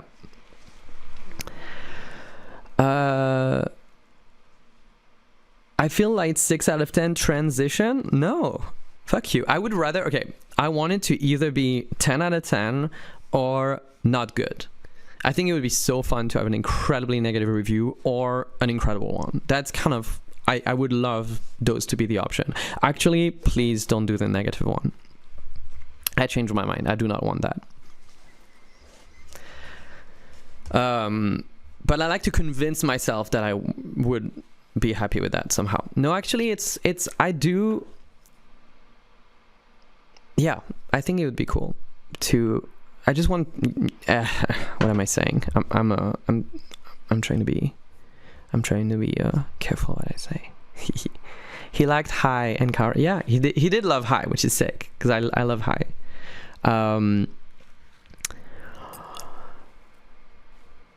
You guys are funny. This is fun. Okay, I'm gonna wrap it up. Let me see if I have anything else that we should discuss. Wait, there's like 3,000 people. That is sick. That is crazy, actually. At some point, I'm gonna play through everything. I think so I want to do a few more Twitch streams. If you have ideas, let me know. I was gonna like open some project files, maybe listen to the rest of my old music, preview a little bit of every song, and talk about them. Maybe do something completely unexpected and non-music related. Could be fun. I kind of want to do Sonic Adventure 2 again, which is unjustifiable, but it is. I would love to. If they do a Nintendo Direct, I'm just gonna become a Nintendo account, and because I was halfway through replaying Ocarina of Time, and I stopped because there were rumors of a remake. So those rumors better be real, because I stopped right before Adult Link, and I feel extremely frustrated. So I hope that's true. They ain't real, my dude. Let's see. Let's talk about it in a month. Let's see. Icarus without Master Chain. I wonder if I have it. Okay, before I go, I'm just going to see if I have that already somewhere, because I think I might have it.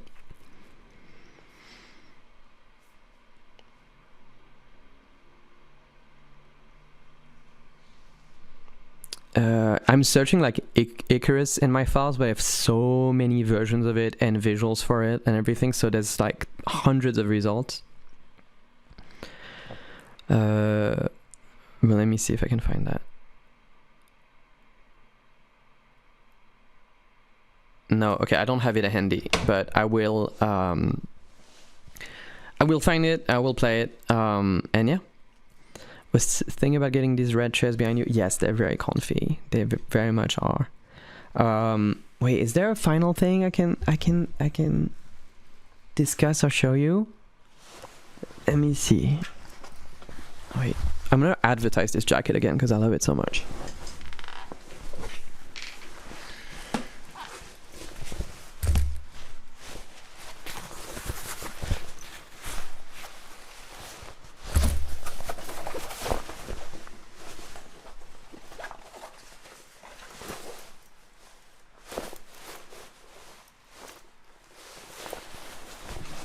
Right? Victory Vision pin, you get it.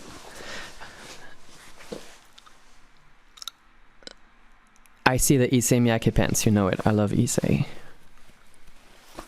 Huge fan. Documentary update. It's not my project, so it's not up to me, but I'm gonna see if I can pull at least some of the snippets from it. But I think it'd be cool to keep filming though, for Camp 2 and having more content. So I think it's kind of a little pretentious to be involved in a documentary about yourself. So it wasn't like my idea, my project. Lucid Monday fully made it and funded it. So I'm like, I'm not in control of it, but I got some really cool footage that I would love to show you. Is there a tentative release date for the jacket? I don't know. What do you think? Good Faith Forever Blu-ray when? We have the files. We also have the full recording of Red Rocks. I was thinking of streaming it on Twitch maybe, and like we can watch it together and get hyped for tour. Yeah, and then in terms of Good Faith Forever, like I'm getting my masters back in a couple of years, so I think that would be really easy to do then. But yeah. All right, y'all. I'm gonna have to wrap it up because it's almost. Is it been 1 hour or 2 hours? It's been 2 hours. That's crazy. Okay, let's do it again. Some point next week, maybe Tuesday again. I'm gonna try to see how it works to be on schedule. But thank you very much for watching. Love you guys. Bye bye. I've been Madeon. Listen to I was gonna say listen to Good Faith. Yes, listen to Good Faith, but also listen to everything else. finish it off with another play, Well I Got You, of the Red Jacket video. And I'm actually going to comment, and that'll be the end of it. Yeah. Somebody pointed out that the date on Red's ID doesn't make sense, and it's because the DMV messed up. Like, canonically, the DMV messed up, and so he has to go and get it remade, which is a whole hassle, but you know. I love these. I love the new illustration of the toys. I love this outdoor shot of the stadium. Shin made that like an hour before we uploaded it. It was all very spontaneous. Why can we see Red's real face in the pics? It's well, his head is not always on fire, but you're not really supposed to see his face that clearly. So canonically, it's his face is supposed to be a little bit more ambiguous, but yeah. Wait, this looks cool. Damn, well done, Ocean. Well done, team. This is cool. This makes me so excited to play Victory Live.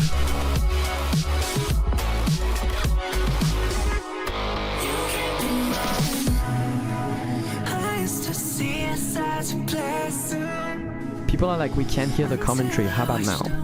I was saying that I like how it looks, it makes me happy, you know, I love seeing my friends make cool things that celebrates all the work we've done together already and hopefully inspire. Like, I love seeing fan arts and things like that. Whenever there's really cool fan art, I send it in the group chat with the architect, so Lorem and Forky, we had a blast with that, just so you know.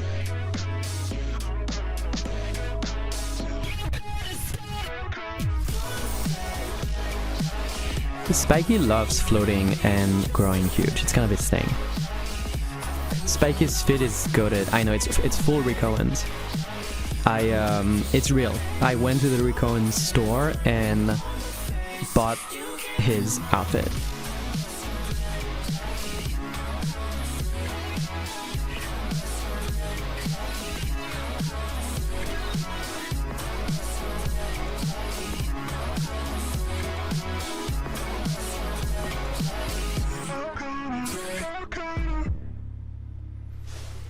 Alright, that was cool.